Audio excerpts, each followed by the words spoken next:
আসসালামু আলাইকুম রহমতুল্লাহ। কিছু কিছু মানুষ আছে যারা কিনা বলে পীরজাদা আব্বাস সিদ্দিকী ভাইজান তার ভক্তদের, তার অনুসারীদের নামাজের কথা বলে না। তার নামাজের কথা বলে কি বলে না, তো চলো তাহলে সেই ভিডিওটা দেখে নিই। পীরজাদা আব্বাস সিদ্দিকী ভাইজান হুজুর যুবক যুবতীদের কি বলছে। আজ আমাদের যুবক যুবতীরা 5 ওয়াক্ত নামাজ ইচ্ছা করে ছেড়ে দিচ্ছে।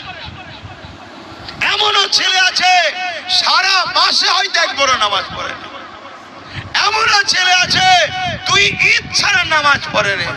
এমনও মুসলিম ঘরের ছেলে আছে যারা তুই ঈদেও যায় না, অথচ সে বলে আমি মুসলমান। সে জানেই না ইসলাম থেকে বেরিয়ে চলে যাচ্ছে।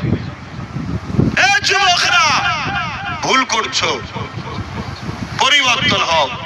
হালকা বয়সে ভুল ভ্রান্তি হয়, কিন্তু আজানটা যখন দেবে মসজিদে একটু যাও। যদি মসজিদ দূরে হয়, নিজের বাড়িতে, কারখানাতে, যেখানে সেজদাটা তোমার রবকে করো, প্রভুর কাছে মাথা নত করো।